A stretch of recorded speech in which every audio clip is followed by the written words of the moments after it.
Hello, welcome to Closing Chapters, Everyday Real Estate Tales. I'm your host, Brittany Fry. I'm a realtor, I'm a military wife, and I'm a mom. Join me and come transaction by transaction throughout my real estate career starting back in 2016 to hear about the highs, the lows, and the unexpected turns along the way through all of my customers. It's going to be a crazy ride, you guys. I am so excited to share the past, the current, and then what's coming in the future.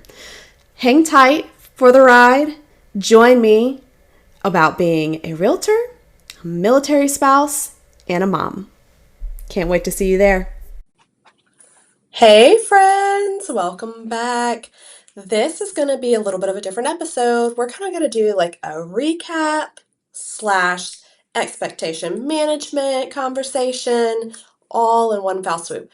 And I just got off of a call with a new buyer and we kind of had like an expectation conversation of how we're going to communicate, what they expected from me, all of that in one foul swoop, which was really cool. And one of the things that they said is like, hey, we are, not going to drag you around. We like to go do our own research first and say no, no, no to these locations and tell you exactly what we want to see. And that's it. Like, yes, this is awesome. So it was just a good reminder that when you were looking to buy, it is a process of elimination. Yes, we want you to find a house that you love, but we want you to quickly cross off the list all of the ones that aren't going to cut it. Because if you have 10, 15, 20 properties that you're mulling over and they're all okay, or you can love them all, then it's going to be really hard to make a decision. Now, if you're somebody that, this is more of a business transaction in your mindset or something of that nature, and you go, hey, these are my top three. So we're going to start here, and I know if I can't get this, this, and this, then I'm going to go to this next property. Boom, boom, boom. Great, cool. So anyhow, I say that just to say like every transaction is a little bit different, and our expectations and how we're going to work together will always be a little bit different. And we're going to come back to that in just a little bit. But the big thing that I wanted to say is we wrapped up 2017, folks. That just flew by. So I wanted to kind of give you a recap of my numbers for 2017. Now, when we did the podcast, I did not go through all my transactions because a lot of them were sales through Great Southern Homes where I was sitting in the model home representing a new construction company. So that's a little bit like Monday, So overall, I wanted to show you this huge comparison to what the jump is from 2017 and 2023 in my real estate business and how it can be a little bit different in a lot of different ways. So the first thing I want to tell you is in 2017, I did 29 transactions. So my second full year. Remember, I only did like the 4 transactions in 2016?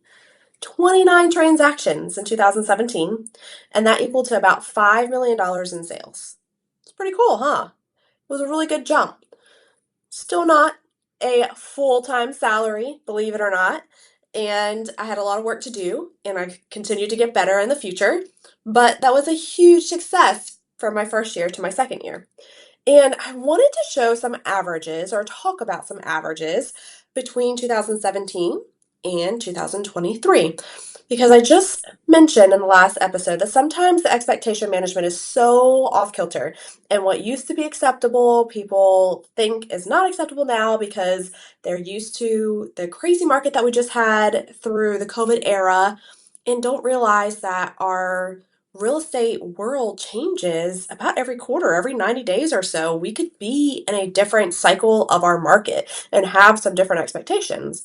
So in 2017, I went back through all of my listings, not the buyer side, but just the properties that I listed, not including new construction, because sometimes with new construction, we will put it online as it's being built and it's not even ready or available yet. So sometimes it can say that it's online for 5, 6 months, and it's because it's being built while we're marketing it versus, hey, this house is ready and you can move into it in 30 to 60 days, right? Really different scenario there.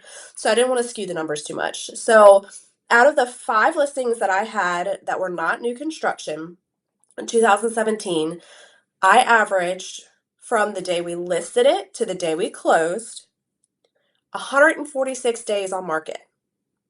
And that's because two of these properties took almost a year to sell. One was at 294 days and the other one was at 224 days. Now, the drastic other end is I had one that was 43 days from the time we put it on the market to the time it sold. And when I say like the time it closed, the time it sold, that means getting under contract, doing all the inspections, the appraisal, and signing at the closing table. A lot of times when we're looking at this number, it's usually listing to contract. So a lot of people will focus on, well, how many days did it take to get under contract? This number is not that. So if it was 43 days and it was a 30-day month, then it took us 13 days to get under contract, right?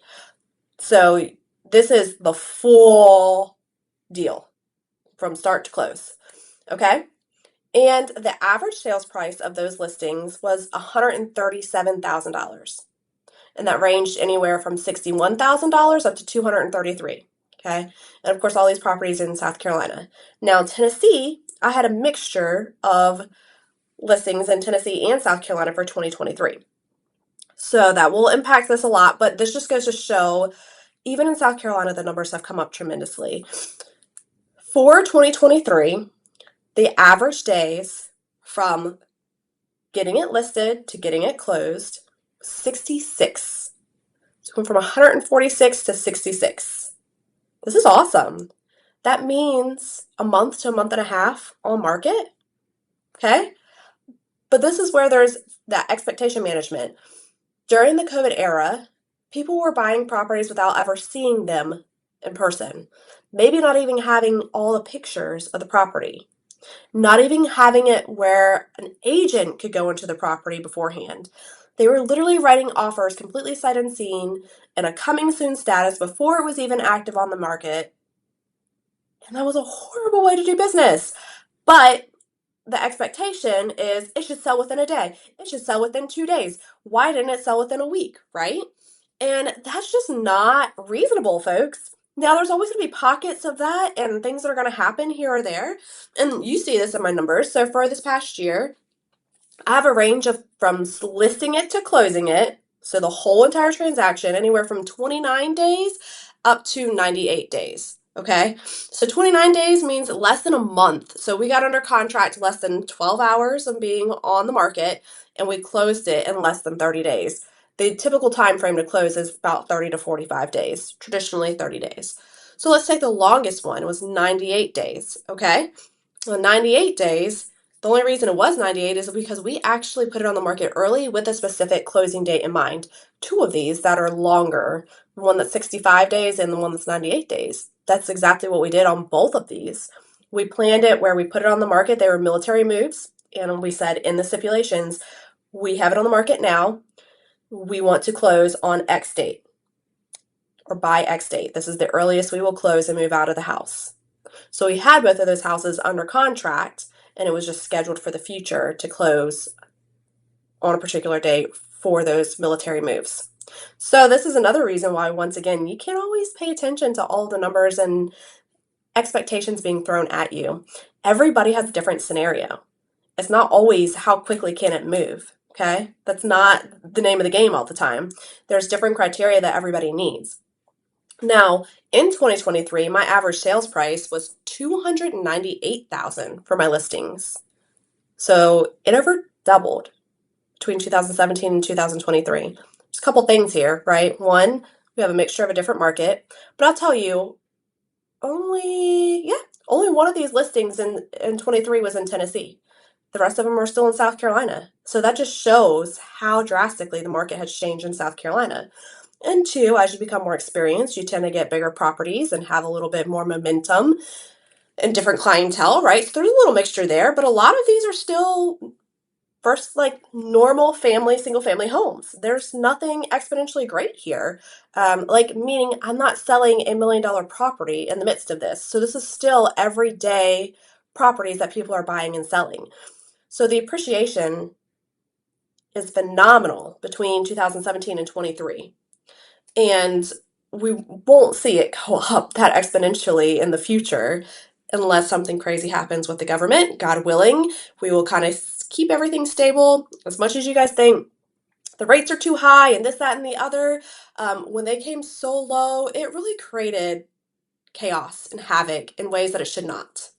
and we can use some normalcy. It's really healthy for everybody. When you start taking away inspections and appraisals and people paying cash differences on properties, so we have people upside down in properties, that's not good. Like, we don't want that.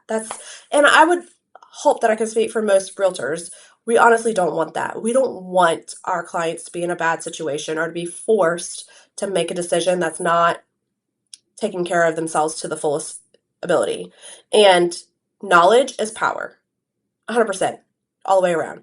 So to give up a home inspection, even if you didn't want repairs, to even give up the opportunity to have a home inspection is just not a great idea. You should know exactly what you're walking into. If you know you're walking into a house that has an active leak underneath of a sink that you're going to have to fix as soon as you get in the door, great. If you're okay with that and you know and you expect it, awesome. But if you don't have a home inspection, you are buying the house as is, and you walk in and underneath your kitchen sink is flooding into your floor and you had absolutely no idea about it, do you think you're going to be a little bit upset? Yeah, 100%. So don't get so wrapped up in this whole notion of everything has to be one way.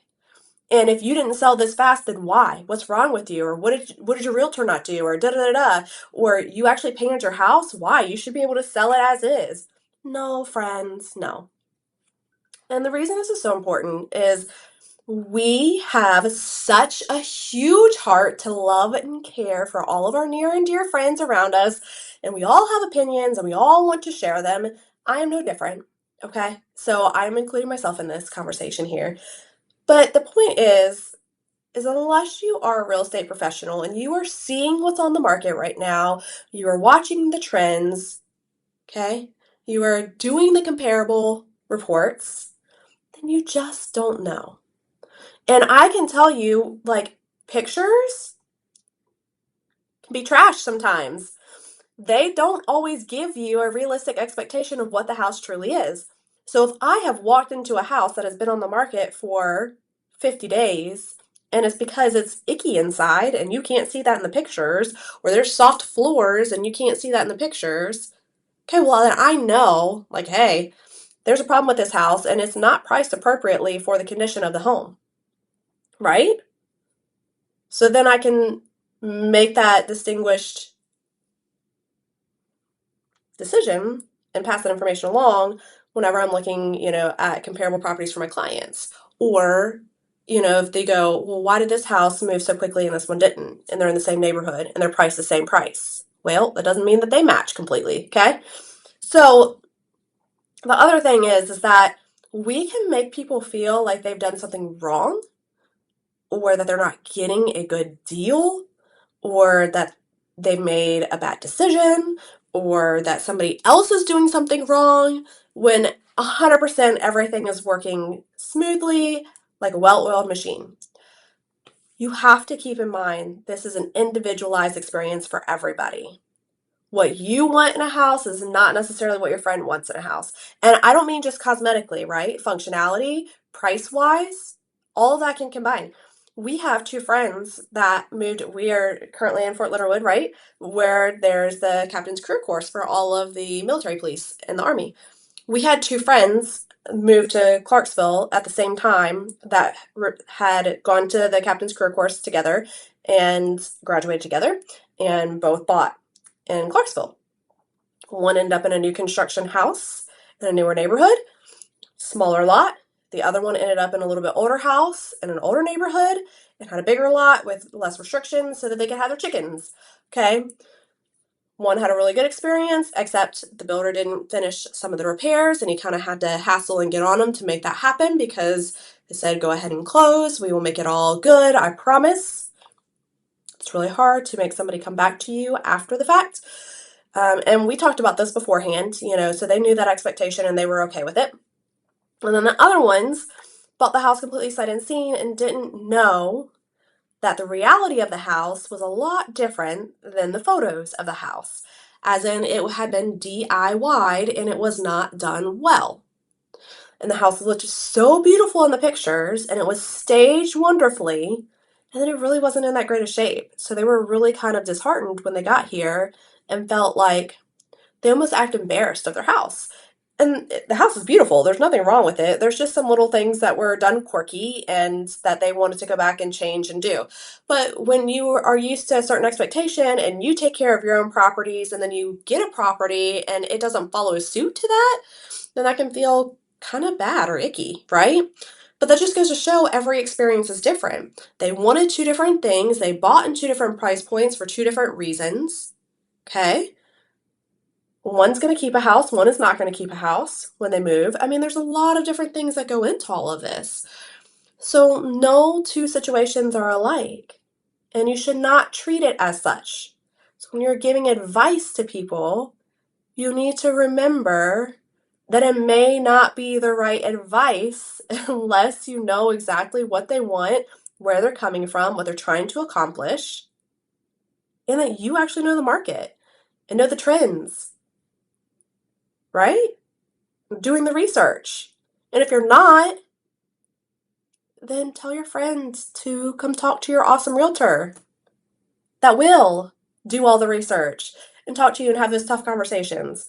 And here's another thing you need to remember, okay? This is specifically to the price point. We do not know everybody's financial status. We don't need to know everybody's financial status around us. And just because you might be the same rank or you might have the same size family and be the same rank, right? I'm talking predominantly to VA, active VA folks, veterans here. Their scenario could be totally different.